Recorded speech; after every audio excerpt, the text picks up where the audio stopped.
Welcome to Burn City Suns Talk. This is a Burn City Suns Talk short. I'm Damian Adams here with Brendan Mao, and today we're going to discuss the Suns preseason opener as they defeated the Detroit Pistons 130 to 126 in overtime. So let's start with that first half, Brendan, as the starters came out on fire. What were you thinking as you saw the starters play so well to start the game? Yeah, I was like, well, Bradley Beal had the first 4 points of the game, and then you saw Devin Booker get a bucket, and it was just like boom, boom, boom. Like the offense was so effortless. It really reminded me so much of when KD first came over to the Suns. How when as soon as they got on the court, teams had no idea how to stop them. I mean, they were going against their head coach from last year, and he had no game plan for them how to stop. I mean, you just can't stop them because of how powerful those three guys are. Yeah, man, I love the ball movement to start the game. So in the first possession, they win the tip. Devin Booker comes over half court, and they run an action where you see Kevin Durant get open and then hand it over to Bradley Beal, which sets up a mismatch. And Bradley Beal gets to the free throw line right away because they're able to set up these mismatches from their action and their movement.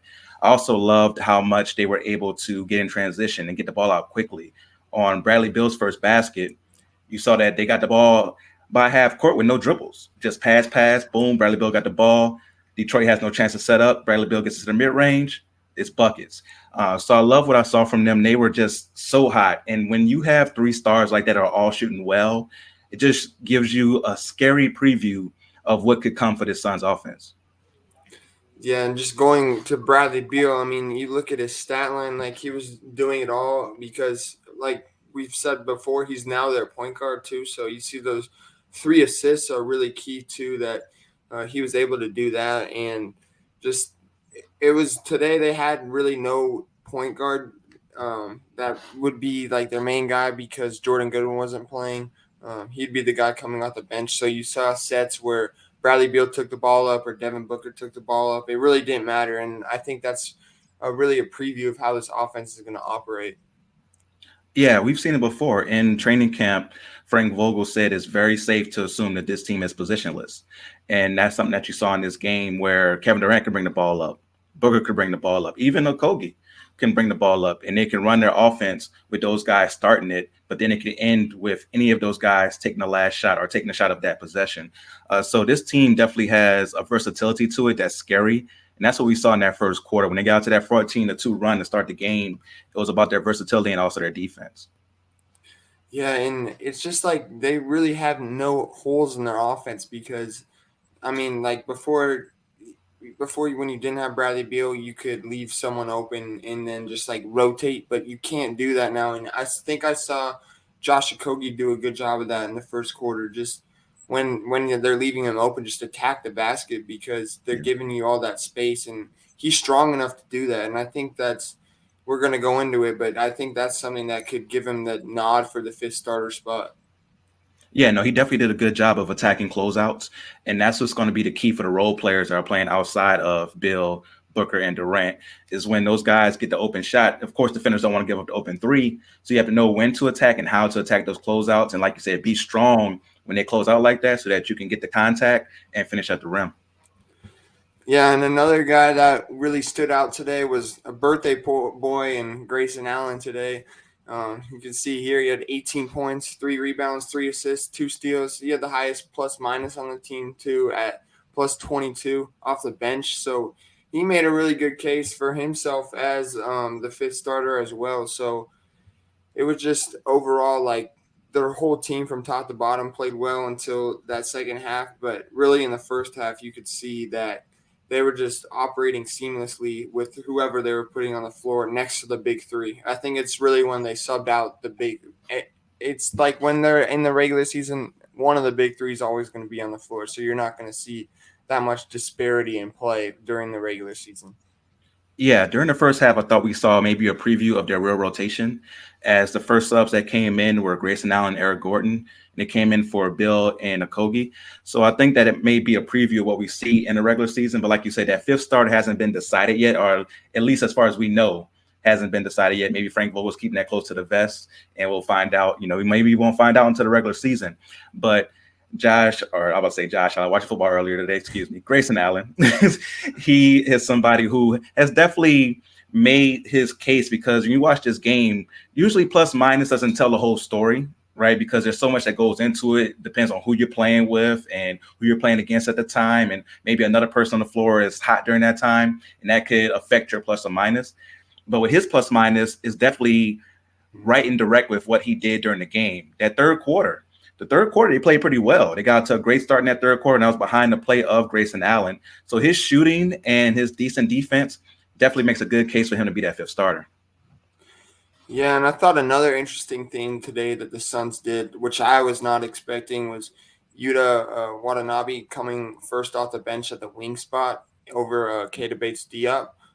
But it turned out, I mean, see it here, Yuta, he ended up with the most minutes on the team. They actually subbed him in overtime to help them close out the game. He looked really good when it's just scary, like when he's in the corner and his stroke is so pretty that it's so tough to defend. Yeah, no, they definitely have so many shooters on this team that it's going to be impossible for defenses to pick their poison, like you mentioned earlier.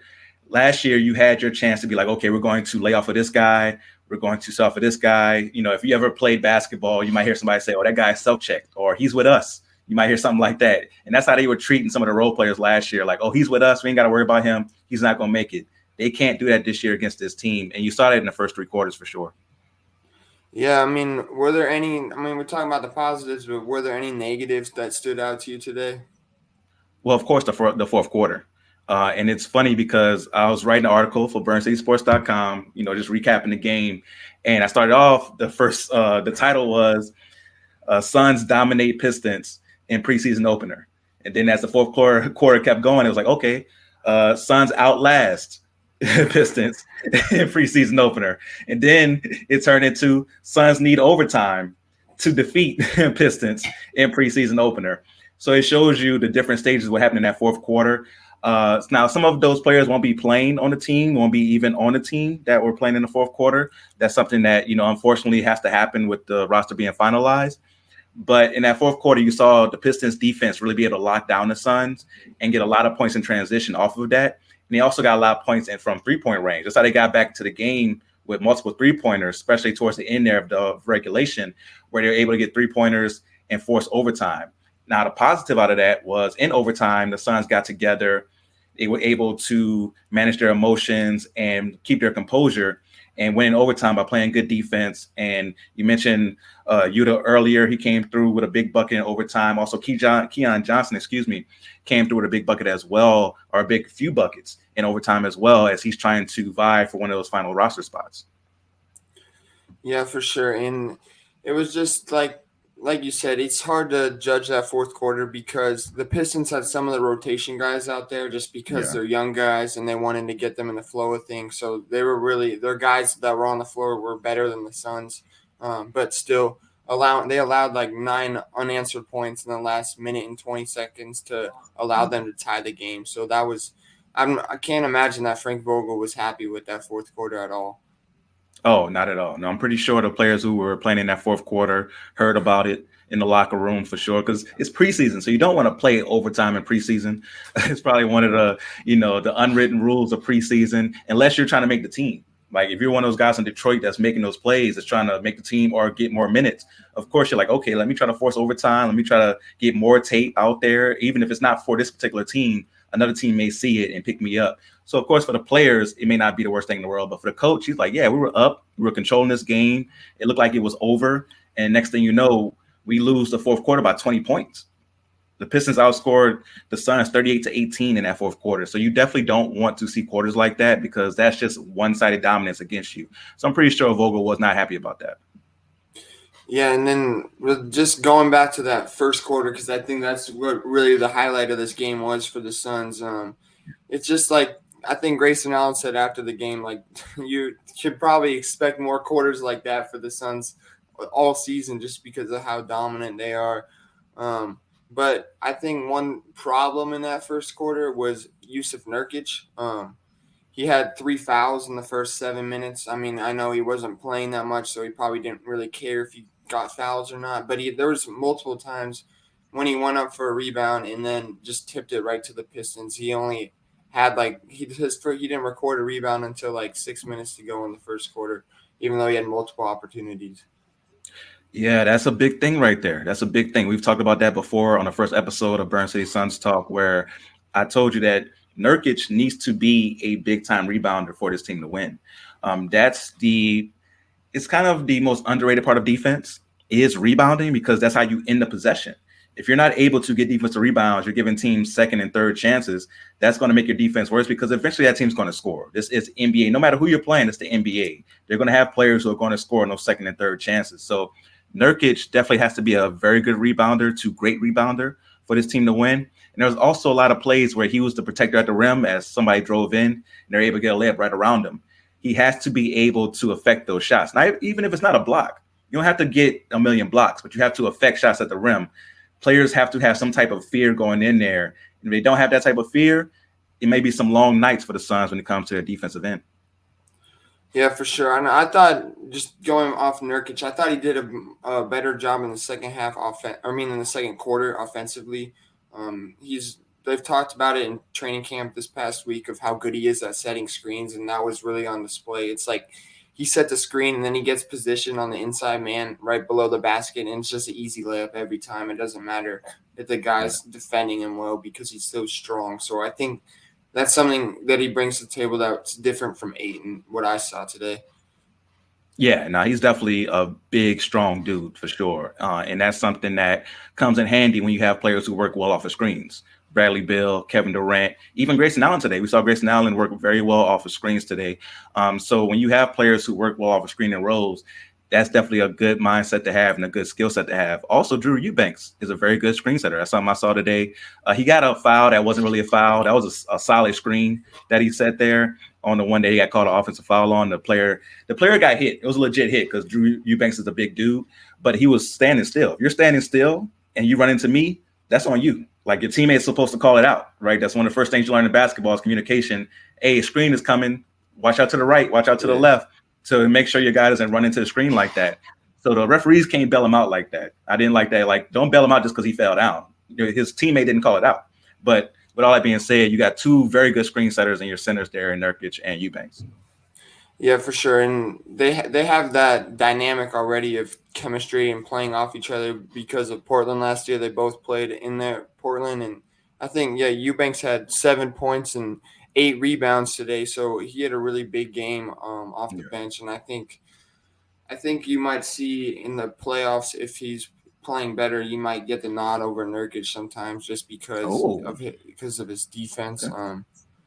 I don't know. I just think it could be Nurkic's pick and roll defense could be a problem come later in the season. Well, yeah, of course, because once you get to a certain standpoint in the year, teams are going to play what I call seek and destroy offense. And when I say seek and destroy offense, is where they're seeking mismatches. They're going to try to set as many screens as possible to get their best player on what they think is your worst defender or your slowest defender. And you saw it a few times today where the Pistons try to get Nurkic out on the island and try to make him move his feet. Teams are going to do that. You're going to see it on Tuesday when they play against Denver. You're going to see them try to do, if Denver plays their starters, you're going to see Jamal Murray have those plays where he tries to get Nurkic on the island by himself. So Nurkic has to be able to move his feet. And Eubanks is a quicker, just smoother mover when it comes to that. So it kind of shocked me a little bit when you said that, but now that I'm thinking about it, Eubanks in the playoffs could be better for certain matchups against certain teams. So I think that you could see him start certain games against certain teams. Yeah, for sure. And just looking ahead to the rest of the preseason, this isn't going to be the rotation for every game. I mean, I said earlier, Yuta came first off the bench as a wing. Keita Bates-Diop might come off the bench next time. Grayson Allen might start over Kogi. They'll mix and match things, see what works, and I mean, overall, it should be a fun preseason. See them finding out and finding their groove. I think just today was a big first step that you could see all that the full team could bring to the table, not just the backups. Yeah, today was a great day. They put up NBA Jam numbers in the first half. It was absolutely ridiculous what they were doing in that first quarter, shooting like that 85%. Like you can't do that on 2K. It's hard to do that on a video game. So the fact that they were able to do that in real life, and you just saw how smooth it was, and how easy it was for them to score. Kevin Durant being able to score that many points in just that limited amount of time just shows you just how easy it is for him to score once he gets going. And you mentioned Bradley Beal earlier. Devin Booker had a good day. Like Grayson Allen probably was a player of the game for sure. So you have so many scoring options. Eric Gordon didn't have the best day today as far as shooting. He didn't make any threes, but he's still able to get to the rim and be a bully because he is strong. So they have so many options scoring wise. The biggest thing is, do they have the depth, which maybe we saw a lack of in the fourth quarter? And can you trust Nurkic to be a rim protector against the best teams in the league? Yeah, so they're gonna stay in. I think they're gonna stay in Detroit for one more day, practice there, and then they come back to play the Nuggets here in Phoenix on Tuesday. We'll have you covered at practice. They'll have practice that morning, and then we'll have you covered at the game as well. So we're looking forward to it and seeing everything that they do with the lineups. Oh, for sure, man. I can't wait to see. Hopefully, we get a little bit in the first half. Like we got this first half felt like a regular season game. It didn't feel like they were kind of going through the motions. It felt like, okay, we're ready, we're going. And it brought me back to training camp where we heard intensity so much. Oh, this is an intense training camp. You saw that intensity in that first quarter. And hopefully they bring that same intensity against the Nuggets, and the Nuggets match their energy. And we get like a kind of a scrimmage somewhat in that first half of what we could see, in those important matchups in the regular season between these two teams. Yeah, so that'll do it for this episode of the Burn City Suns Talk Shorts. Just stay tuned. We'll have you covered, like I said before, and we'll be trying to do more of these throughout the week for every game. So we'll have a podcast coming out again this week. So stay tuned for an announcement on that. We'll probably do it live this week. So just stay tuned, and we'll see you next time. Oh, for sure, man. Next time, make sure you follow Burn City Sports on all social media platforms. You get our articles, our videos like this one. So much content each and every day, not just on the Suns, but Cardinals, Phoenix Rising, Diamondbacks, who are, in the playoffs right now, everything Arizona State. So make sure you follow Burn City Sports for all of that, and follow us individually on social media as well for all your Suns content.